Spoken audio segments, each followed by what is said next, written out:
இந்த நேரத்தில் ஒரு உண்மையை சொல்லுகின்றேன். 3 படி அரிசி போடுவேன், இல்லையில் சவுக்காலடி என்று அண்ணாத்தரை சொல்லி ஓட்டம் வாங்கி 1967 இருந்து இன்னைக்கு ஒரு ஆட்சியில் இருக்காங்க. அதே பேர் தான் இன்னும் இப்போ ஒரு ஆட்சி இருக்கு. அவரு முதலமைச்சர் பேரு ஜோசப் விஜய் அவர்கள், மாண்புமிகு ஜோசப் விஜய் அவர்கள். இப்போ ராஜவீன பேசிட்டு போது பேரை சொல்லுன்னு சொன்னேன், பேரை சொல்லுன்னு சொன்னேன். ஏன்னா அந்த எங்களுக்கு தெரியும். கடந்த 32 ஆண்டுகளுக்கு முன்னால் காயாமணியை சேர்ந்த SS ஆயத்தனும் நானும் இங்க வந்தோம். வந்து மோகன் சிலாரஸ் மதம் மாற்றுவதை பற்றி சொன்னோம். பணிக்க நாடாரை சேர்ந்த நாடார் சமுதாயத்தைச் சேர்ந்தவர்களும் நால்மாடியைச் சேர்ந்த நாடார் சமுதாயத்தைச் சேர்ந்தவர்களும் பிழைச்சிட்டு போறோம்னு சொல்லிவிட்டாங்க. பணிக்க நாடார் சமுதாயத்தைச் சேர்ந்தவர்களும் நால்மாவடி நாடார் சமுதாயத்தைச் சேர்ந்தவர்களும் அவர்கள் கடுமையான உழைப்பு உழைக்கின்றார்கள், வருமானத்தை ஈட்டுகின்றார்கள், வரி கட்டுகிறார்கள். அந்த வரி மூலமாக நமது பாரத அணுசக்தி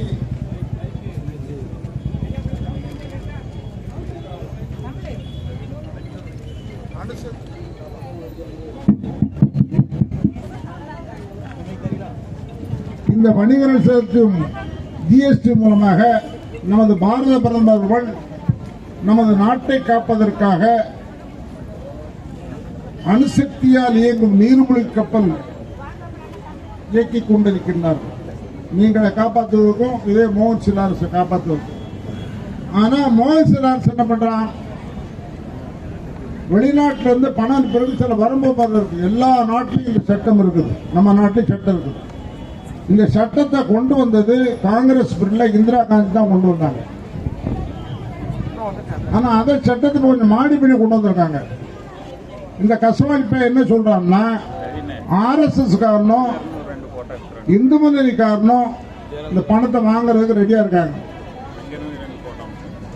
உனக்கு கொஞ்சமே மண்டையில மூளை இருக்கா? நீ முழங்கால போட்டு அண்ணா ஏசுநாதர் வர்றாரு, அண்ணா ஏசுநாதர் வர்றான்னு சொல்லிட்டு ஏசுநாதர் என்னைக்கு வருவாரு? பூரா செவரு எழுதி போட்டிருக்காரு, பாவத்தரிசிக்கு ஏசுநாதர் வர்றாரு. யாரு பாவம் பண்ற? நீ தானே பாவம் பண்ற. நீ நல்ல ஆம்பளைக்கு பிறந்திருக்கவன்னா உன் சத்த டயோசிஸ்க்கு எழுதி கொடு. நல்ல ஆம்பளைங்க டயோசிஸ் சொத்தை எழுதி கொடு. நான் மர்காஸ் ஸ்கூல்ல படித்தேன். அங்க தலைமை ஆசிரியர் S.A. தாமஸ் ஒருவர் இருந்தாரு. சர்ச்சுக்கு போறதுக்காக ஒரு வற்புறுத்த மாட்டாரு, எல்லாரும் நல்ல படின்னு சொல்லுவாரு. சிக்குறும்புல அதாவது சுகமில்லாம சோப்பு இருந்தாச்சுன்னா வந்து காய்ச்சல் அடிக்கா என்னன்னு சொல்லி டாக்டர் மோசஸ் போன்னு சொல்லுவாரு. வயிற்றால போச்சுன்னா காளின்னு ஒரு டிரைவர் இருந்தாரு. அந்த டிரைவர் மூலமா உடனே வீட்டுக்கு அனுப்பிப்பாரு. வாடகை வீட்டுல வாங்க சொல்ல மாட்டாரு, அவரே கொடுப்பாரு. அவன் மனுஷன். எங்க குடும்பம் பூரா கதை பிடிச்சது. S.A. தாமஸ் வந்து பேசியாச்சுன்னா எங்க அண்ணன் தம்பி எல்லாரும் பேசுவோம். அவன் தலைமை ஆசிரியர் பண்புள்ளவன். நீ மக்களை முழங்கால் போட்டு ஒன்றுமே சுயமாக சிந்திக்க தெரியாத பாமர மக்களை ஏற்பாற்றும் ஒரு அயோக்கியம். இந்து மதத்துக்கு பணம் வந்து பிஜேபி கவர்மெண்ட் கொடுக்க வேண்டிய தேவையில்லை, RSS காரனுக்கு பிஜேபி கவர்மெண்ட் கொடுக்க வேண்டிய தேவையில்லை. நாங்க தர்மம் எடுத்து இன்னைக்கு வர இயக்கத்தை நடத்திக்கிட்டு இருக்கிறோம். இதே ஊர்ல கூட்டம் போட்டிருக்கோம், எத்தனையோ விஷயங்கள் பண்ணிட்டு இருக்கோம். நீ எதுக்கடா உனக்கு தரணும்? எனக்கு நீ தரணுமா? எனக்கு தர்றதுக்கு ஆள் இருக்கு. எத்தனை மக்கள் இருக்காங்க கையில் எத்தனை மக்கள் இருக்கா? நீ தரணுமா? இந்து காரணம் அவளை இழிவா போச்சு, RSS காரணம் இழிவா போச்சு. எத்தனை பேர் திருமணமாகாமல் தன்னுடைய முழு நேர ஊழியர்கள் நேற்றுக்கு தேசத்துக்கு அர்ப்பணித்துக் கொண்டிருக்கின்ற அந்த இயக்கம் உனக்கு அற்பமாக போச்சு. இதே மேடையில் சொல்லுகின்றேன், தூத்துக்குடி மாவட்ட காவல்துறை அதிகாரிகளுக்கு ஏற்கனவே கொலை செய்யப்பட்ட கோவில லட்சக்கணக்கான மக்கள் அந்த பிசாச கும்பிடுகிறார். பின்மாரி மலர் புத்தகத்தில் எழுதினாங்க. இதே அயோக்கியம் அன்று கூப்பிட்டு வச்சு விசாரித்து அவனை வீட்டுக்கு போகாம விசாரித்து எழுதி வாங்கினாங்க. குறும்பூர் பஜார்ல இருந்து சொல்றேன், காவல்துறைக்கு நான் புகார் மனு கொடுத்துள்ளேன். நான் வரும்பொழுதும் அந்த எத்தனை வர வேண்டும் விசாரணைக்கு நாங்கள் கேள்வி கேட்கும் கேள்விக்கு அவர் பதில் சொல்ல வேண்டும். சும்மா நீ வாட்ஸ்அப்ல போடுங்க, ஒன்ன பத்தி என்ன போட முடியும்? ஒரு கேஸ் போகாது. நேற்று தான் ஒரு கேஸ்ல இருந்து விசாரணை விடுதலை வந்திருக்கிறேன். எந்த கேஸ்? அவ்வளவு பேர் கூடங்குளம் விசாரிச்சதுக்கு. அதாவது வீரமங்கை ஜெயலலிதா சொல்லுவாங்க, கூடங்குளம் காவல் நிலையத்தில் துப்பாக்கி கிடையாது, சப் இன்ஸ்பெக்டர் துப்பாக்கி கிடையாது. அவ்வளவு துப்பாக்கி எங்க வந்துட்டு? திருநெல்வேலி ரிசர்வ் லைனுக்கு வந்துட்டு. ஒரு வழிபாட்டு தளத்தில் இருந்து கூடங்குளம் மனவாளர் நிப்பாட்டிக்கிட்டு இருந்தான் உதயகுமார். எங்களுடைய பொறுப்பாளர்கள் அவனை அடிச்சோம் விடுதலையானோம். அதுக்கு பிறகு மக்கள் விழிப்புணர்வு அடைந்தார்கள். எங்களால் எதையும் முடியும்.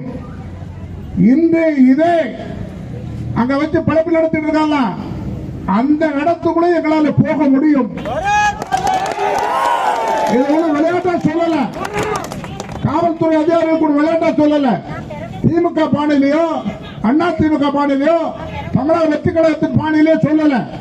எங்களால முடியும். ஆனால் எங்களுடைய கட்டுப்பாடு, எங்கள் இயக்கத்துக்கு ஒரு கட்டுப்பாடு இருக்குது. அந்த கட்டுப்பாட்டுக்கு இருக்கிறோம். இந்த ஊர் மக்களை மதிக்கின்றோம். பணிக்கராடா இருக்கிற மக்களை மதிக்கிறோம், நான்மாடு இருக்கிற மக்களை மதிக்கிறோம். மிஞ்சி போனா அவ்வளவு நிறைய பேர் ஒருவராக இருப்பாங்க, குடுக்கல் வாங்கலாம் இருப்பாங்க. இன்னார் மகனா அப்படின்னு சொல்லிட்டு பேசாம போயிருவாங்க. என்னால முடியும் தான் சொல்றேன்.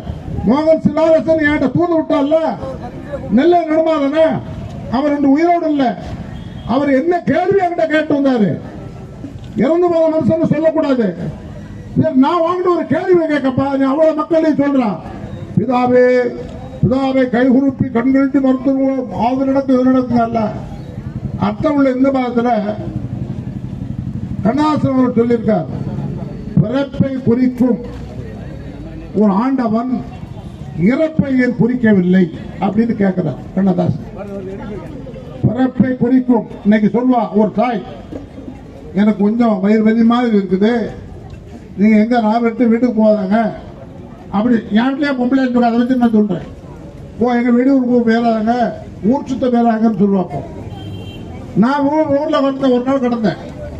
என் மூத்த மகன் பிறக்கும் போது தெரியுதுல, ஒரு பிறக்கும் போது ஒரு மனிதனுக்கு வந்து தெரியுதுல, தாய்க்கு தெரியுதுல, உன்ட மாறேன் நான் இறக்கிற தெரியுது, நீ சொல்லு உன்ட மாறடா, ஊரை ஏமாத்திரிய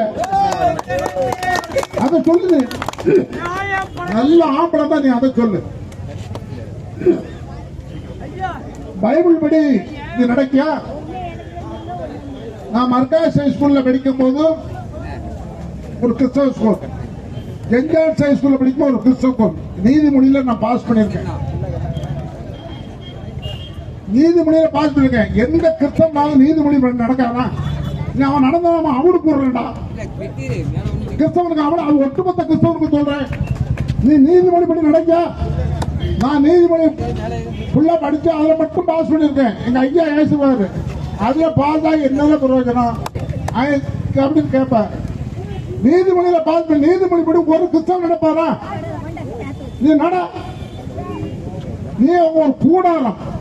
நீ மத்திய சர்க்காரை பத்தி பேசுறதுக்கு உனக்கு என்னடா தகுதி இருக்கு?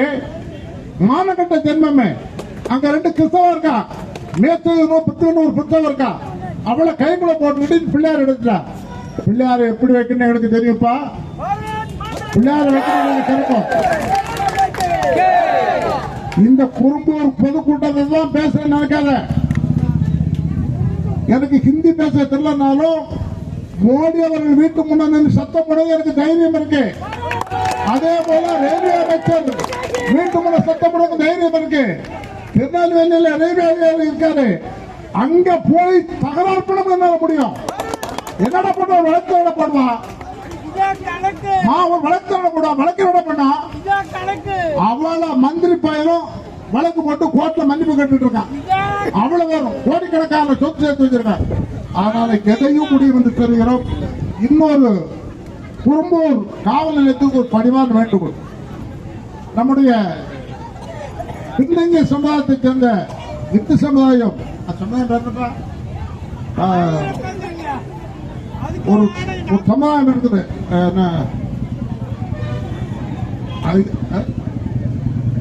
அந்ததி சமுதாயம், பிந்தகி சமுதாயம். அவங்கள குறுப்பூர்ல காவல் நிலையத்தில் சொன்னாங்க, திட்டம் அடிக்கக்கூடாது, அடிக்கக்கூடாது. காவல் நிலையத்தில் அப்படி உத்தரவு இருக்கா? நாசத்துல நீங்க அப்படி பண்ணியாச்சுன்னா கண்டிப்பா நாங்க காவல் நிலையம் வருவோம். இதுல உளவுத்துறை அதிகாரி இருப்பாங்க, சுற்களத்தில் இருப்பாங்க, மாவட்ட காவல்துறை கண்காணிப்பாளர் அவர்களுக்கு குறிப்பேடு கொடுக்கணும். எங்களுடைய மத சுதந்திரத்தில் தலையிடுவதற்கு காவல்துறைக்கு எந்த அதிகாரமும் கிடையாது.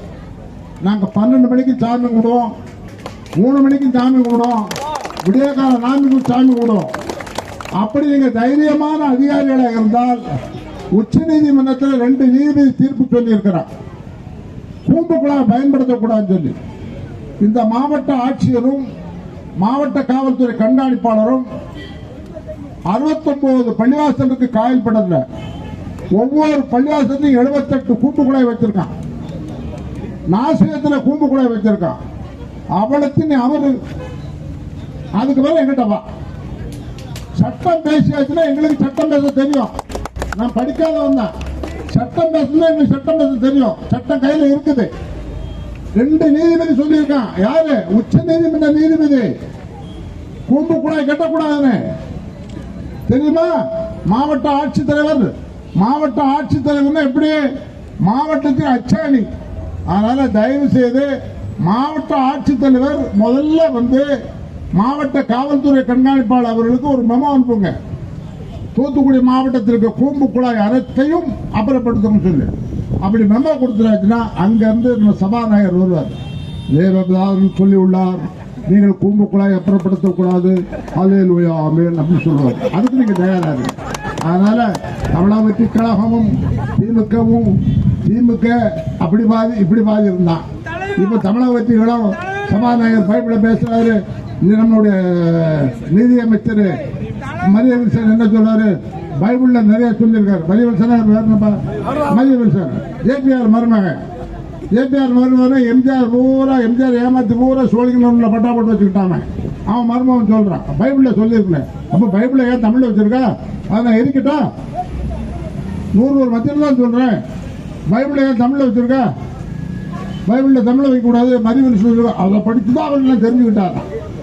ஏன் பகவத்கீதை சொல்லாது இருக்குதா? பகவத்கீதையில ஒரே ஒரு விஷயம் சொல்லி தெரியுமா? குதிரையில கேட்டாலும் தர்மம் போட்டு இருக்கு. குதிரையில கேட்டாலும் தர்மம் போடுங்க. தர்மம் கேட்கிறேன், அவங்கள எச்சுக்கல. அதே மாதிரி தர்மம் எடுத்துட்டு இருக்கான் மோகன் சார். நன்றி, வணக்கம். பாரத் மாதா.